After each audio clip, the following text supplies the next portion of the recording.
O Brasil tem um lugar no topo de um ranking que não é muito confortável. É o país que mais faz cirurgias plásticas em adolescentes de 13 a 18 anos. Só no ano passado, para a gente ter uma ideia, foram mais de 83 mil procedimentos. A gente destaca aí as plásticas do nariz, o aumento das mamas. Tem outros procedimentos também estéticos que não são necessariamente cirúrgicos e que as meninas têm feito cada vez mais cedo, botox, elas botam também o lábio, né, fazem preenchimento, enfim, uma série aí de procedimentos e que estão sendo feitos cada vez mais cedo. Vamos entender por que os jovens, principalmente as meninas, né, têm sentido essa necessidade de mudar o próprio corpo tão cedo. Vamos entender também o que envolve nessa decisão. Essa é uma decisão difícil e importante que deve envolver toda a família e o médico que acompanha aí esse jovem. Alguns fazem por necessidade, outros fazem por estética. Vamos conversar com a doutora Patrícia Lira.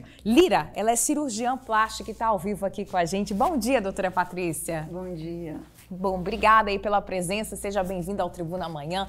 Doutora Patrícia, o que a senhora observa no consultório sobre a busca de meninas e meninos nessa faixa etária, entre 13 e 18 anos? Ela realmente é grande e vem crescendo ao longo dos últimos tempos? Sim, ela vem crescendo. Eu acho que com sempre a busca pelo melhor.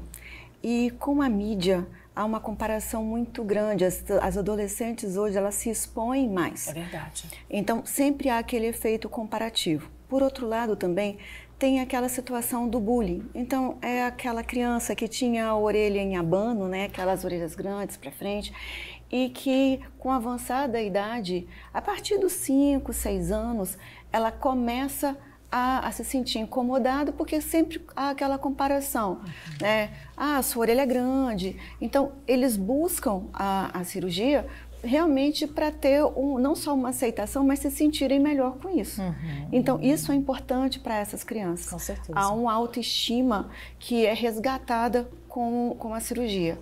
Ao passo que nas adolescentes, né, aí por volta dos 15, 16 anos, com a presença de influenciadoras adolescentes na rede. Hoje são muitas, TikTok, Instagram. Exato.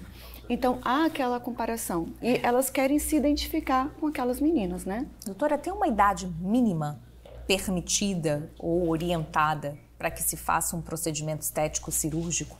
Não tem uma idade mínima. A gente vai avaliar, cada caso é único. Então, assim, orelhas em abanos, a partir dos 5, 6 anos, a partir do momento que a orelha já atingiu o tamanho, é o ideal. Nariz, como você citou, vai depender muito, mas no geral a partir dos 15 anos, que é quando você já chegou à idade óssea adequada para que você não tenha nenhum problema posterior à cirurgia. As mamas, cada caso é um caso. Há meninas de 12 anos com mamas enormes que começa a trazer prejuízo funcional para elas. Verdade. Então a gente vai avaliar cada caso e o momento adequado para a cirurgia.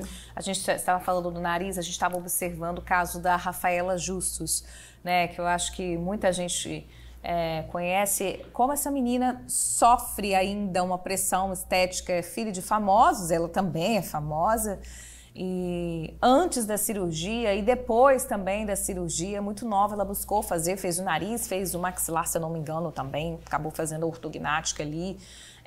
Como essa pressão realmente que vem da internet acaba influenciando essa decisão, mas no caso dela também até tinha uma questão funcional também, né, doutora? Isso, a Rafa, ela nasceu com uma anomalia crâniofacial. Exato. Então, realmente, desde o nascimento dela, havia um planejamento e um momento adequado para a intervenção. Então, ela precisava realmente fazer a intervenção a nível facial, a nível nasal, no momento adequado. E assim está sendo feito e muito bem conduzido. O dela não era só a pressão estética, mas tinha a parte funcional também. Sim, com certeza. O que deve ser observado? Quem está assistindo a gente em casa, as famílias, de repente a menina ou o menino que está ali em casa, está pedindo já aos pais, está sinalizando que quer fazer, né? Seja a orelha, seja o maxilar, o nariz, o seio, não importa. Mas o que essa família deve observar antes de autorizar essa cirurgia, antes de ir ao médico com esse adolescente? Acho que é fundamental ela entender que ela tem que buscar a melhor versão dela. Não se comparar com os outros, porque pode haver uma frustração muito grande depois da cirurgia por não alcançar o que aquela adolescente lá do TikTok prometeu para ela. Então, assim, eu acho muito válida, muito importante. A cirurgia plástica tem essa função de resgatar a autoestima das nossas pacientes, mas a gente tem que colocar um limite de realmente buscar o que é melhor, a melhor versão para aquela paciente, para aquele paciente que está ali na nossa frente. Perfeito. Aí sempre vai ter sucesso. Com certeza. Doutora, você falou de uma questão muito importante, que é da parte funcional. Quando a gente fala de operar os seios, por exemplo, tem algumas meninas que são insatisfeitas com o tamanho das mamas desde muito cedo, outras têm as mamas muito grandes, isso traz uma série de prejuízos, né, coluna, enfim, né? A gente vai conhecer agora a Ana Beatriz, pessoal. Ela é um desses casos. Ela fez a cirurgia nas mamas aos 16 anos, com o apoio dos pais, com acompanhamento médico, e ela compartilhou aqui com o Tribuna Amanhã as mudanças depois da cirurgia. Essa daí é a Ana Beatriz, viu, pessoal? Principalmente no que envolve a relação dela com o próprio corpo. Vamos ver o relato da Ana. Roda aí. Oi, meu nome é Ana Beatriz, eu tenho 17 anos e aos meus 16 anos de idade eu fiz a minha cirurgia de mastopexia com prótese. Antes de fazer a cirurgia, eu enfrentava muitos desafios com o meu corpo, até porque eu tinha sofrido por um ganho de peso muito alto que fez com que meus seios crescessem muito. E isso afetava muito no meu dia a dia, porque eu deixava de sair, deixava de usar roupas que eu queria usar, porque eu tinha insegurança com o meu corpo. Até mesmo em dias que estavam calor, eu optava por usar roupas largas, porque eu tinha vergonha do meu corpo. E com toda essa situação, acabou mexendo muito com o meu emocional também, porque eu não me sentia eu mesma. Eu me isolava de tudo e de todos, estava triste frequentemente por conta disso. E por muito tempo eu me sentia assim. E foi por isso que eu, os meus pais, com acompanhamento médico, decidimos fazer a cirurgia. E nós decidimos isso não foi por vaidade, e sim por bem-estar e saúde emocional. Então, meu médico me avaliou e disse que meu corpo já estava preparado. E nós dois, junto com a minha mãe, conversamos muito sobre isso e chegamos à conclusão de que poderia melhorar muito a minha qualidade de vida. E foi exatamente isso que aconteceu, porque depois da minha cirurgia, a vergonha que eu tinha do meu corpo, eu já não tinha mais. Porque minha autoestima tá sempre lá em cima, eu tô sempre super autoconfiante comigo mesma, e eu consigo sair, fazer minhas coisas, usar as roupas que eu quero, sem ficar com insegurança, sem me olhar no espelho e não me reconhecer, sem me olhar no espelho e não gostar do que eu tô vendo. Então isso mudou muito a minha vida, e eu não me arrependo nem um pouco dessa decisão. Mas é claro que toda cirurgia que a gente faz vai ter seus riscos, ainda mais se você for novo ou nova, assim como eu. O importante é você ter 100% de certeza da sua decisão e fazer isso com o apoio da sua família e do seu médico. Que linda, né, Ana? Obrigada, viu, pela participação. A Ana estava falando e a gente ao lado, né, doutora, estava acompanhando ali o antes, o depois, o passo a passo. E como é interessante, né, a cirurgia também estimulou que a Ana mudasse o estilo de vida dela. Ela buscou ali o exercício físico, o emagrecimento, para ela, para que ela se sentisse bem. É isso que ela afirma o tempo todo, né? É interessante a fala dela, né? Ela sempre coloca eu. E é isso, você tem que fazer para o seu bem-estar, não por bem-estar dos outros, não para se sentir aceito por uma outra pessoa. Ela realmente tinha indicação pelo que ela está falando. E assim, a todo momento, ela sempre tentou mostrar para a família que seria melhor para ela. Ela não se comparou em relação a ninguém, porque é o que ela falou. Você pode acabar tendo uma frustração, porque se você não fizer para você, né? Sim, com certeza, com certeza. E a senhora trouxe aqui, doutora, alguns exemplos, né? 2 exemplos de próteses mamárias. Explica pra gente, são de diferentes tamanhos, existem materiais diferentes também, e trouxe também aqui uma cânula, isso, né? Que assusta um pouco o tamanho. É até bom que é uma oportunidade de você explicar pra gente em que momento que ela é utilizada e para que serve. Então, as próteses eu trouxe de tamanhos variados para mostrar que no passado a gente tinha uma solicitação por próteses maiores. Essa aqui é uma prótese de 350 ml. É grandona, né? Isso. Hoje, o que a gente vê no consultório é a solicitação por próteses menores, por próteses que deem um aspecto da mama, um aspecto mais natural. É bem interessante. Ao mesmo passo que a gente tem mulheres querendo retirar as próteses, Hoje, quando a gente fala em prótese, a gente vê uma busca por um aspecto muito mais natural. As cânulas de lipoaspiração, né, são os instrumentos são os instrumentos que a gente usa para poder fazer a remoção daquela gordura localizada. Então, sempre tem a curiosidade, né? São aparelhos que são introduzidos aí no subcutâneo e feito a retirada daquele excesso de tecido gorduroso. Perfeito. A lipo, ela pode ser feita em menores de idade? Como é que funciona isso, doutora? Então, cada caso é um caso. Então, a gente vai avaliar aí a situação. Lembrando que, quando a gente indica a cirurgia, a gente deve considerar, principalmente para adolescentes e crianças, a parte hormonal. Então, assim, ela está preparada clinicamente para esse tipo de cirurgia? Então, assim, lipoaspiração em menores são casos mais pontuais. Muitas vezes relacionado à parte de cirurgia reparadora, onde a gente tenta tirar de um lado e colocar do outro, como no caso mesmo da Rafa. Às vezes a gente precisa transpor gordura de um lado para o outro para poder a gente conseguir fazer uma harmonização, uma readequação da área. Perfeito. Qual que é o procedimento cirúrgico mais solicitado nessa faixa etária? O que a senhora observa no consultório? Nessa fase de adolescentes são as próteses de mama. Para os meninos, o tratamento da ginecomastia, que é o aumento das mamas nos meninos, por questões hormonais. Eles querem reduzir, Eles querem reduzir, porque eles acabam que não vão à praia, porque tem aquela, poxa, a mama tá grande. Então, para meninos, principalmente a ginecomastia. Para as meninas, as mamas e as orelhas. Então, a correção de orelha em abano, tanto para menino quanto para menina, é muito comum nessa faixa etária aí dos 7 aos 15 anos. Deixa eu pegar aqui, estão pedindo para eu mostrar melhor, se a gente conseguir mostrar. Tem uma recomendação, doutora, para uma jovem, por exemplo, de 16 anos, que é essa faixa etária, sobre o tamanho das mamas, ou cada caso é um caso? Das próteses, né? Cada caso é um caso. A gente vai avaliar aí o tamanho do tórax da paciente, o histórico dela, a parte hormonal, porque se é uma menina que ainda não menstruou, tem meninas hoje que estão menstruando um pouquinho mais tarde, se não menstruou ainda, a gente tem que considerar o efeito hormonal que pode levar a um aumento da mama dessas meninas. Então, tudo isso é feito na consulta médica. Tem diferentes materiais, doutora? Tem. Hoje a gente tem próteses que são recobertas com texturas mais finas, com texturas mais grossas, e a gente vai conversar com essa adolescente ou com a família, né? Qual é a melhor para o caso dela. Perfeito. Olha, o Tribuna Amanhã procurou também uma psicóloga, pessoal, para falar sobre o que deve ser observado, assim como a doutora Patrícia está colocando aqui muito bem, quando a gente pensa no motivo para aquele jovem ter interesse em fazer alguma cirurgia estética. Mas por que ele quer fazer? Vamos ouvir o que a psicóloga falou também para a gente. Para as meninas hoje, esse aumento no número de procuras, né, por procedimentos estéticos, com ainda um plus a mais, que são as redes sociais, os filtros, aquela questão de se ver, de imaginar, isso é uma bomba para esse aumento e a gente tem que ter um olhar muito cuidadoso. Por exemplo, nesse desenvolvimento cerebral, a hora que eu só vejo aquela perfeição, que eu só me vejo com filtros, né, de repente no Instagram, no TikTok, e sempre me olhando, a hora que eu me olho no espelho, isso tudo me causa uma insatisfação muito maior.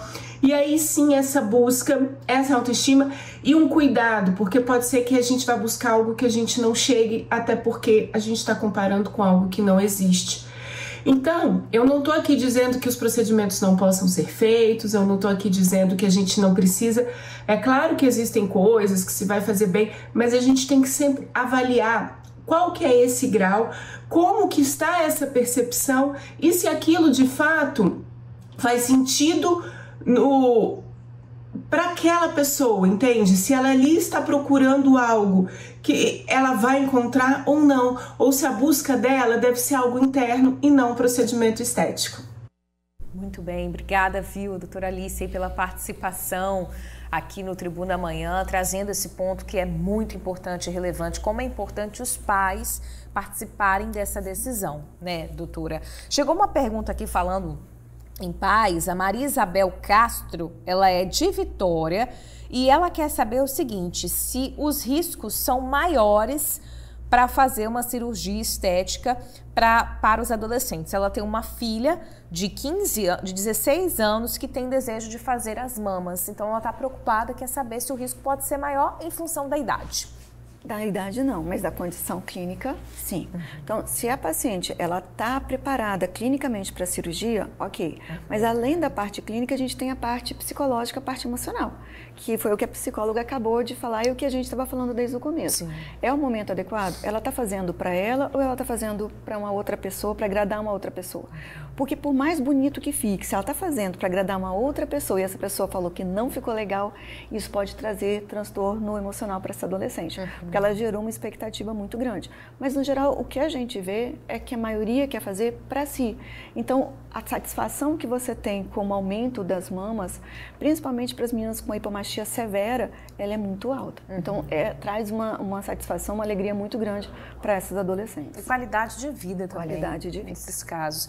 Doutora, o que a senhora diria, então, para uma jovem de 15, 16 anos que quer muito, que tem esse desejo, que está ali no pé dos pais? O que a senhora diria para essa jovem, ou para esse jovem também? Se você está fazendo para buscar a sua melhor versão, eu acho que você vai ficar muito satisfeito. Você tem que entender que sempre vai haver riscos. E se você estiver disposta a passar por esse risco para ter o benefício que você está tanto buscando, vai ser excelente, você vai ter um bom resultado. Mas não faça nenhum procedimento se você está fazendo para agradar uma terceira pessoa. Isso pode trazer um trauma emocional grande para você. Busque a sua melhor versão. Eu acho que isso não só para as adolescentes, mas para todo mundo. Faça o que vai te trazer uma segurança emocional, o que vai te trazer realmente uma felicidade com o seu corpo. Legal. Doutora, chegou uma pergunta aqui muito bacana. Elinéia Souza, ela também é de Vitória, ela é da Praia do Canto e ela falou: Bruna, pergunte à doutora Patrícia, quando é o momento de dizer não? Tem uma filha que é perfeita e ela quer muito fazer uma cirurgia no nariz. Não adianta, eu e o pai já falamos que ela não precisa, que ela é linda. E qual que é o momento de dizer não, então? Obrigada, viu, pela participação. Então, a gente vai ter que saber o porquê que ela está tão incomodada com essa parte do nariz. Se o nariz realmente é perfeito e não vai trazer grandes benefícios, aí a gente tem que colocar na mesa, pontuar as possíveis complicações, as possíveis insatisfações. E aí a gente vai discutir com essa adolescente. Ela está disposta a correr esse risco? Eu acho que isso tem que ser colocado, porque muitas vezes ela está se comparando com uma outra pessoa e ela não avaliou o que pode dar errado e que pode não ficar como ficou daquela pessoa. Então, assim, eu sempre falo que não é a quantidade de dinheiro que a pessoa tem, mas sim o momento adequado, o procedimento adequado para ela. A gente sabe de grandes tragédias, de pessoas com poder aquisitivo muito alto que fizeram que não deram certo. Porque não estava buscando também a sua melhor versão, estava buscando um rosto de uma terceira pessoa que não vai ter. Então, eu acho que é isso, ela está buscando para ela e é uma coisa que é possível a gente alcançar, eu acho que pode ser discutido e deve ser discutido. E sobre esses injetáveis, a gente estava vendo ali, doutora, as meninas que querem colocar mais volume nos lábios, até mesmo fazer um botox preventivo. Como que é a sua avaliação nesse sentido também, de preenchedores? Eu acho que assim, a prevenção, né? Hoje a gente fala em prevenção com relação a envelhecimento, a surgimento de rugas, tudo isso vai depender do tipo de pele. Às vezes é aquela menina que tem aí seus 19, 20 anos, mas que tomou muito sol. Então a gente já vê o início do envelhecimento na face, né? Do fotoenvelhecimento por conta do sol. Então assim, você fazer uma prevenção, eu acho que tem o seu lugar. O que a gente não pode é perder a mão com relação a essa grande volumização que a gente tem visto. E aí todo mundo fica com o rosto igual. Você acaba que não diferencia muito. Então, assim, porque você está buscando não é a sua melhor versão, mas uma terceira. Mas eu acho que a prevenção do fotodano, a prevenção do envelhecimento cutâneo por conta do fotoenvelhecimento, eu acho que sim é válida. Com certeza. Doutora Patrícia Lira, cirurgiã plástica, a gente trouxe esse assunto aqui importantíssimo na nossa manhã de quinta-feira. Doutora, muito obrigada, viu, pela participação, pela entrevista. Foi um prazer. Igualmente, todo nosso. E até a próxima. Até a próxima. Valeu.